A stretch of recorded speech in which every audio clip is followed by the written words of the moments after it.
Hi everyone, it's Heather here.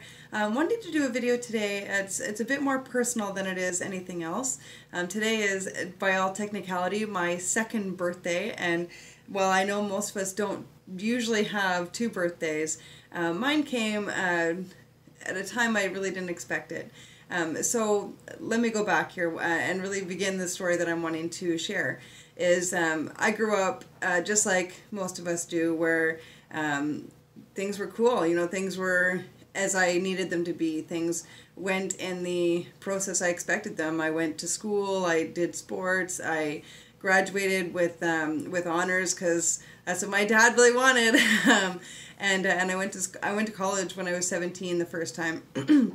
And I was super excited, but I also was somebody who had pretty much everything planned step by step. So I knew that I was going to St. Lawrence College in Brockville, and I was going to fast track an already fast track course so I could take off 2 years at a university in New York for a program following the child and youth work course that I was going to do. And the whole plan, I had it completely set up, and I really wasn't leaving much time to really be me and really have the time to enjoy being who I was. I enjoyed life, but I was in that process where it was more people telling you to stop and smell the roses because you were just zooming by everything. So in that process, I was very, very hands-on shown it was time to stop and smell the roses, because on a weekend, on the third weekend today, in January, of course, back in 2002, I had gone home to see my family in Northern Ontario.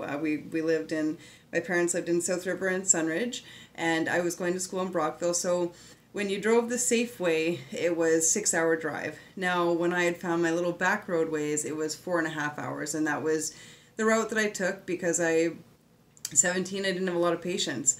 And so I was doing this, and then on the weekend that I had gone home to visit, it was terrible weather. Being in the north here, we have a lot of snow. Being in Canada, period, we have snow, but in the north we have a bit of some snowbelt areas that are quite trickier to be in. And so I didn't leave Sunday to go back to school because it was this bad weather that I'm mentioning. But I did go back on Monday, because if I didn't go back then and I missed another day of this one class, I would lose 7% off my final grade. And I knew my dad was very big on my marks, and I really wanted to continue to keep my grades up. I wanted to continue to impress him with my marks. And so I went back to school. Now, rather than leave at an earlier time when there'd be more daylight, I didn't really strategize like that, and I ended up leaving in the late afternoon. Now, I always brought a cat home with me, and my cat, he was my best bud, and he was, in true reality, he ended up being a lifesaver to me. So I would bring him home, but I couldn't keep him at my parents' house because my mom was very allergic. So I would bring him home to take him to a friend's house, so she would look after him all weekend, and then I'd bring him home with me. And when I was leaving her house, I got stuck in her driveway, and she asked me if I wanted her to take a picture of my car before I wrote it off. And it was something I never really realized that was kind of a warning to me rather than a wish, which is, I don't think she realized that either. And then I went to my mom's very briefly, slipped out of her driveway, and smiled and left. And now a few hours later, the call was made to my mom and to my dad too, I believe, that this had happened. I don't know if you can see that very well. I was hit by a drunk driver, and I did not make the did not end out better than he did. That's for sure. So I really had quite the future change for me. So it was no longer my step-by-step plan that I had all figured out, and because now it was reworking life and going back to the beginning. And so initially they had told me I would not live. I would be a vegetable if I lived, and I had a 2% chance. So that was not at all exciting. And when I woke up looking like this, oh, you can't see that very well here. This one's a better one. This is a bit more awake, I guess. But this is, again, it's not super clear, but you get the idea, I think, that I was definitely not in great shape. There was was not a lot of hope initially. My parents were told that I was just not going to make it. You know, we were having pictures of me taking my first meal of ice chips, things like that, and really wasn't very promising. But the doctors and all those giving predictions that I wouldn't recognize people, that I wouldn't walk again when I woke up, and they saw one prediction had already been squashed.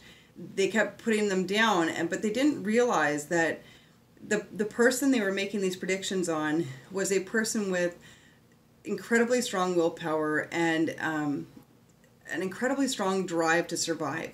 And I may have had all these plans, but I also had the plan that I was not done yet, and that's actually what I told people. They used to tell me, you know, that you know, I likely had an out-of-body experience, or that they asked if I had died and all this kind of thing and been brought back. And I said, you know what? I said, I'm sure they brought me up there, and I said, and I just told them that I was not done yet, and so they let me come back. And who knows how it went, but that's how it happened. And now this is definitely some time later. I am 19 years old today compared to the 36 I actually am, because that car accident, I was broken to pieces, and I never truly saw this incredible of a 360 of what initially had happened. Because, and well, yes, I may not be on that same step to step where I knew exactly where I was going, but I kind of like not knowing where I'm going now. And I have learned so much through that day, and I will never ever forget it. That little cat that I had, Bambi, he was, like I say, literally my lifesaver. He used to sleep on my lap when I was in the car driving.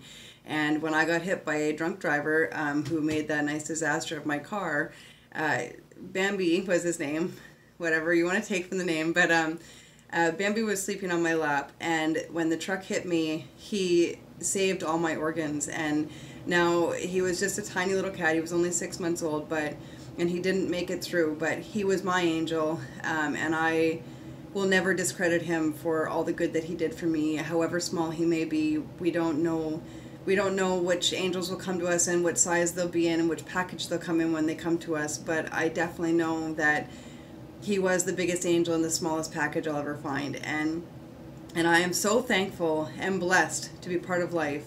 And I truly want to express to anyone and everyone who's listening that this is something that goes to show we have no limits, absolutely none.